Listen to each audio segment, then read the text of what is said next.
There's a certain kind of stillness that isn't peaceful. It's the stillness of standing at a crossroads. Two paths, or maybe three, stretch out before you. The air is quiet, but inside your head it's deafeningly loud. This is the moment before a decision. Not a small one, like what to have for dinner, but a real one. The kind that feels like it has weight. The kind you know somehow you will remember in 10 years. Do you take the new job? Do you move to that city? Do you end the relationship? Do you start the business?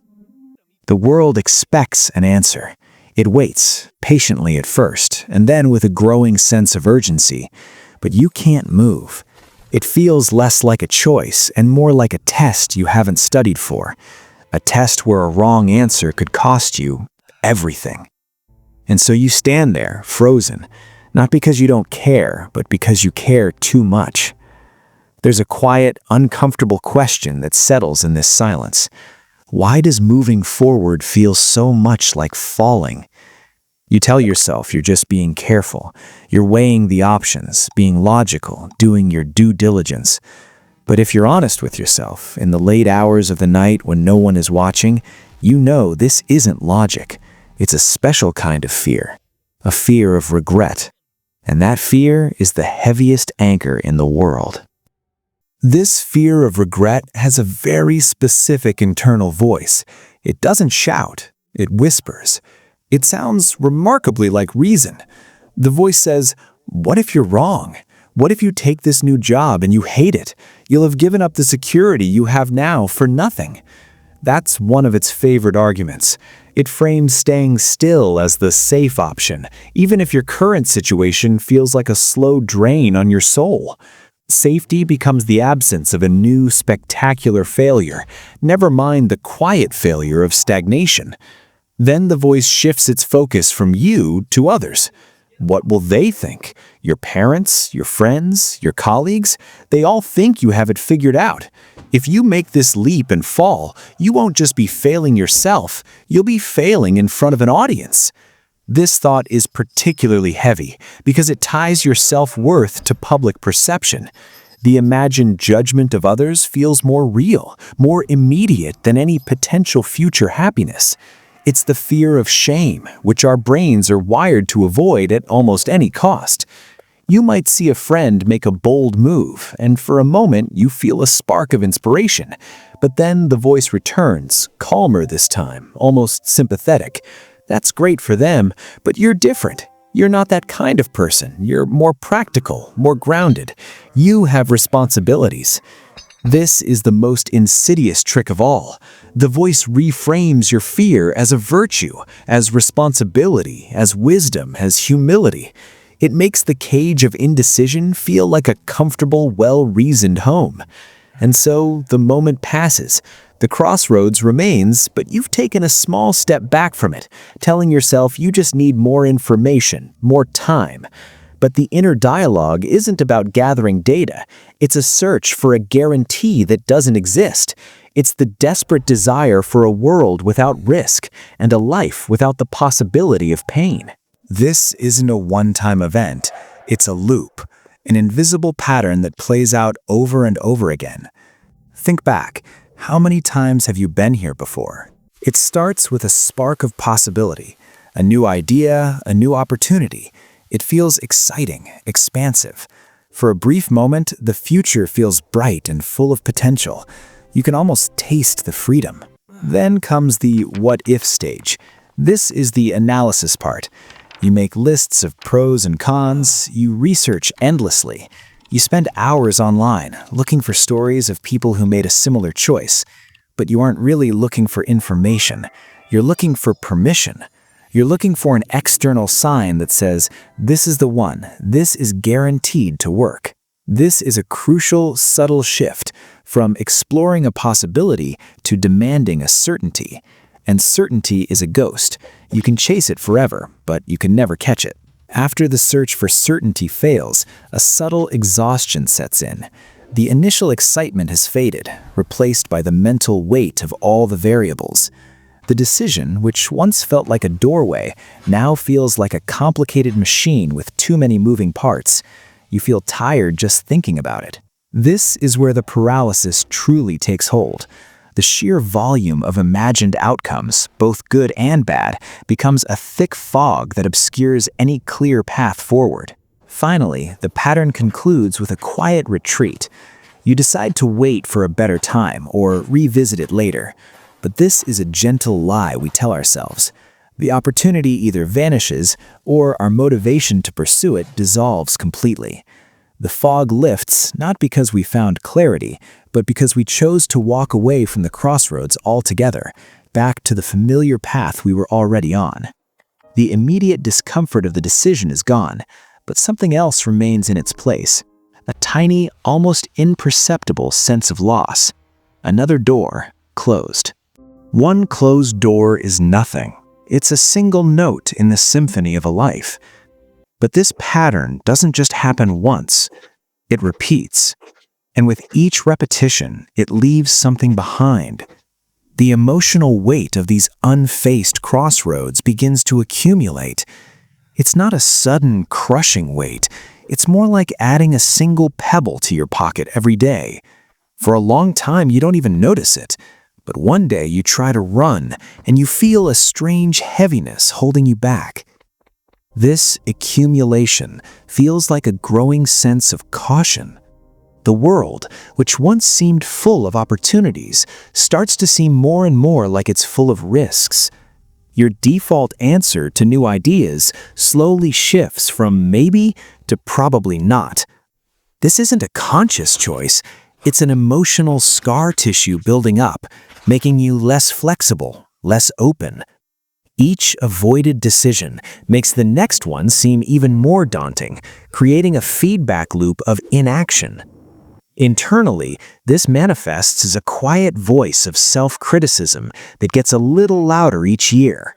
You start to see yourself as someone who doesn't follow through or plays it too safe. You might even joke about it with friends, a kind of self-deprecating humor that masks a genuine pain. The pain of knowing that a more courageous version of you exists, but you can't seem to access them. This feeling of being disconnected from your own potential is a uniquely hollow kind of sadness. Over years, this accumulated weight of indecision shapes your reality. The sum of all the chances not taken, the moves not made, the words not said, it builds the architecture of your life. You look around and realize that your life is not the result of your boldest choices, but of your frequent hesitations. And the heaviest realization of all is that this comfortable, safe life you've built feels strangely empty. It is a house built of bricks, but with no windows. So what do we do with this heavy, uncomfortable feeling? We do what humans do best. We create a story to explain it. And almost always, the villain in that story is us. We give ourselves labels. I'm just an indecisive person. I'm a chronic overthinker. I lack courage. I'm just not a risk taker. These labels feel true because they perfectly explain our behavior. They provide a simple, tidy reason for why we are the way we are. When you tell yourself, I'm just an indecisive person, it offers a strange kind of comfort. It makes the problem a fixed part of your identity, like your eye color. It's not your fault, it's just who you are. This narrative releases you from the responsibility of trying to change, because how can you change a fundamental part of your being? This narrative is so believable because it feels consistent with our past. We can look back and see a dozen examples that confirm it. The job we didn't apply for, the trip we didn't take, the conversation we avoided. Our brain loves patterns, and once it finds one, it will filter all of our experiences through that lens. The self-blame becomes a self-fulfilling prophecy. We expect to be indecisive, so when a decision arises, we act indecisively, further proving our original story to be true. It's a perfectly sealed, logical loop. But here is the quiet, uncomfortable truth that can begin to set you free. Your indecision is not a character flaw. It is not a permanent part of your identity. It is not a sign that you are broken or weak or less capable than other people. Your struggle with these decisions is the result of a powerful, ancient, and completely normal psychological mechanism. You have been fighting the wrong enemy this whole time. You've been pointing the finger at yourself when you should have been looking at the way your brain perceives time. The enemy isn't your personality. The enemy is a fog created by the overwhelming, blinding pressure of the immediate present. Our brains are magnificent survival machines. For hundreds of thousands of years, they evolved to do one thing exceptionally well: solve immediate, short-term problems. Is that a lion in the grass? Is this food safe to eat? Is that person a friend or a foe? The part of your brain that makes decisions, the prefrontal cortex, is brilliant at this. It's a short-term problem-solving master. It's obsessed with immediate threats, immediate rewards, and immediate social consequences. What it is terrible at is imagining the distant future. For your brain, 10 years from now is a vague, blurry, abstract concept. It feels less real than what your boss might think of you tomorrow. 30 years from now might as well be science fiction. This is a phenomenon you could call time horizon blindness. The further away the consequence, the less real it feels to the emotional, decision-making part of your brain. This is why we procrastinate. The immediate comfort of watching another video feels more real than the distant satisfaction of finishing a project. This is why we eat unhealthy food. The immediate pleasure of the sure is more potent than the distant goal of better health. And this is why big life decisions are so paralyzing. When you're at that crossroads, your brain is flooded with the immediate short-term variables: the risk of losing your current salary, the fear of what your friends will say this week, the awkwardness of the goodbye conversation. These things feel incredibly real, sharp, and dangerous. The potential long-term benefits, like a deep sense of fulfillment in a new career, or the quiet peace of leaving a toxic environment, these feel distant and hazy. They are just ideas. Your brain discounts them heavily because they aren't happening right now. So you're stuck in an unfair fight. You're trying to use a short-term survival machine to make a long-term fulfillment decision. It's like trying to see the stars in the middle of the day. The sun of the immediate present is so bright, it washes everything else out. This is where the time travel method comes in. It is not a trick, it is a tool. A tool designed to bypass this natural short-sightedness. It's a way to quiet the blinding noise of the present and listen to a much wiser, much calmer voice. So let's just pause here for a moment.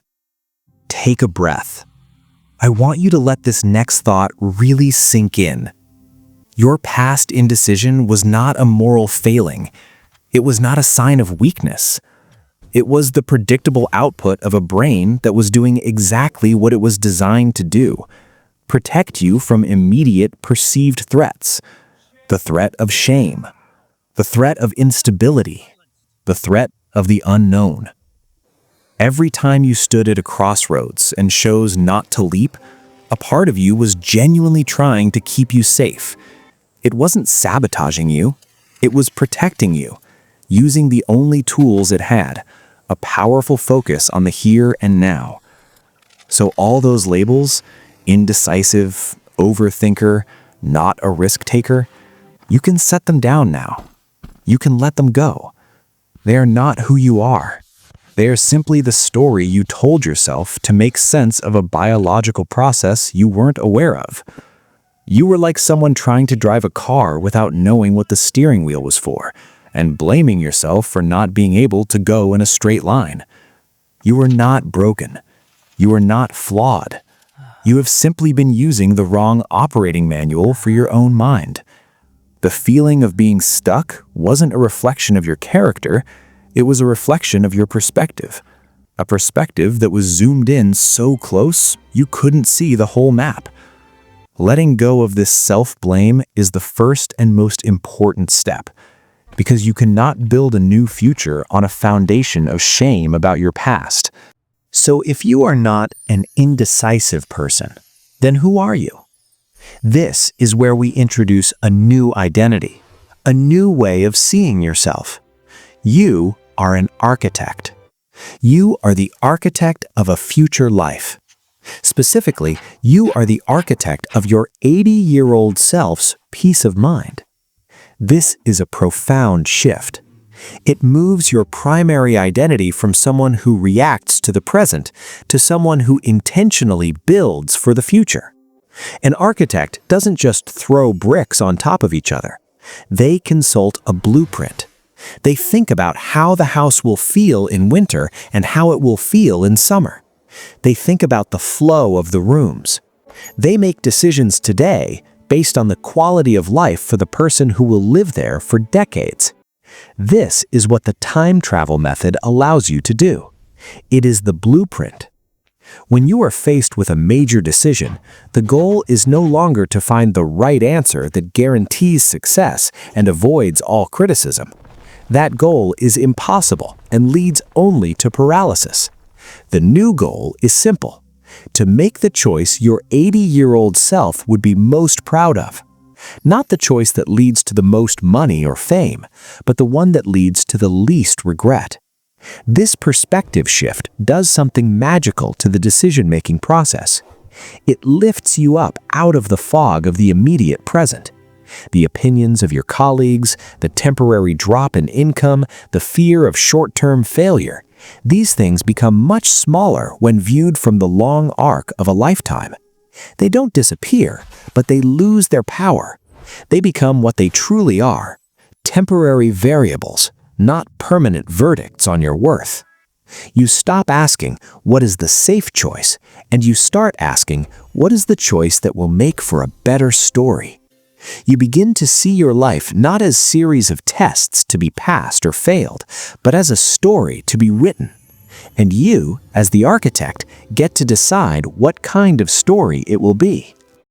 This sounds good in theory, but how do we actually do it? How do we become this architect? The first step is about what to stop doing. Stop forcing an immediate answer. The pressure to just decide already is the voice of the short-term brain. It creates panic, and panic never leads to wisdom. When you feel that pressure building, recognize it. Name it. That's the fog. That's the panic of the present moment. Simply noticing it and naming it creates a small space between you and the feeling. In that space, a different kind of thinking becomes possible. So give yourself permission to not know right away. The second step is about what to start noticing, or rather, who to start listening to. Find a quiet moment. It doesn't need to be long. 5 minutes is enough. Close your eyes, and in your mind, I want you to travel forward in time. Imagine yourself at 80 years old, or 90, whatever age feels truly, deeply old to you. See yourself sitting in a comfortable chair, perhaps in a room with soft light. You are safe. You have lived a full life. You are looking back. Now, present this older version of yourself with the decision you are facing today. Don't ask for a prediction. Don't ask what will happen. Just present the choice. I have the opportunity to take this new job, but it's a risk. Or I can stay where I am, where it's safe. And then just listen. Listen for the feeling. What does your 80-year-old self care about? Do they care what your coworkers thought for a few months in your late 20s? Or do they care more about whether you took the chance to feel alive, whether you honored the spark of curiosity you felt, whether you were brave enough to bet on yourself? The answer from this perspective is almost never about playing it safe. It is about minimizing deep soul-level regret. The third step is about what to allow. Allow the answer to be quiet. It won't be a booming voice. It will be a gentle pull, a subtle sense of peace associated with one path over the other. It might be a feeling of expansion or a feeling of quiet rightness. Trust that feeling. It is the wisdom of the long view whispering through the noise of the now. Let's imagine, for a moment, what it feels like to live this way, not just once, but as a practice. Imagine waking up a year from now. You've made a few of these big decisions by consulting your future self. The feeling isn't hype. It's not a constant state of ecstatic victory. It's something much better. It's a deep, quiet, internal alignment. It's the feeling of knowing you are on the right path, even if the path is difficult. The external world might still be chaotic. There will still be bad days. There will still be challenges. But underneath it all, there is a bedrock of calm, a sense of, I am where I'm supposed to be. This is the opposite of the low-grade anxiety that comes from a life of hesitation. It's a quiet confidence that isn't dependent on external validation. This emotional state changes how you interact with the world. You stop seeing other people's successes as a reflection of your own failures. Their journey is their journey. You are busy being the architect of your own. You become less concerned with being impressive and more concerned with being authentic. The need to project an image of success fades away because you are cultivating a genuine feeling of fulfillment from within. There is a peace that comes from this. It's the peace of a clear conscience with your own soul. You know that when you are 80, looking back, you will see a life filled with courage. Not a life free of mistakes, that's impossible, but a life free of the ghost of what if. You will see a person who chose aliveness over safety, who chose growth over comfort, who chose to write their own story instead of letting fear write it for them. And this quiet internal peace, this is the true wealth that money can't buy and failure can't take away. It is the ultimate return on investment for a well-lived life. It is important to be honest about this. This practice is not a magic wand. It will not make your life a perfect, frictionless journey. There will be times you forget to do it. The fog of the present will roll in so thick and so fast that you'll get caught up in it. You'll make a decision from a place of fear or panic, and later you'll realize it. That is okay. That is part of the process. The goal is not perfection. The goal is a gentle, consistent return to this wiser perspective. There will also be times you consult your future self, make the brave choice, and it will be hard. In fact, it will often be much harder in the short term. The path of growth is almost always steeper than the path of stagnation. You might leave the stable job and struggle financially for a while. You might move to the new city and feel lonely. This is where the real work lies. You must remember why you made the choice. You didn't make it because it was guaranteed to be easy. You made it because it was the choice that honored your future self's peace. Holding on to that why during the difficult moments is the essence of true commitment. It's about having faith in the blueprint, even when the construction site is messy and loud. This is not a one-time fix, but a lifelong practice, a compass you learn to return to over and over again. And like any practice, you get better with time. The voice of your future self becomes clearer. The fog of the present becomes less intimidating. You learn to trust the process, and more importantly, you learn to trust yourself. Ultimately, the quality of your life is determined by the quality of your decisions, and the quality of your decisions is determined by the perspective from which you make them.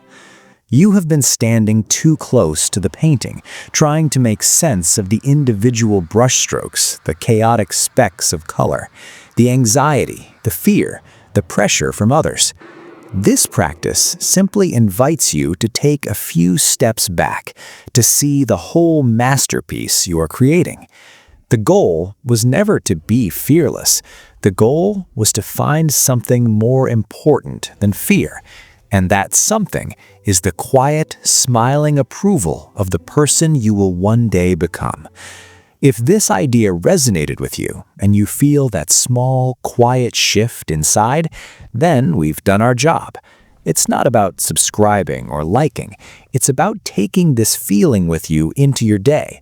But if you'd like to continue exploring these ideas with us, we're here. Thanks for listening.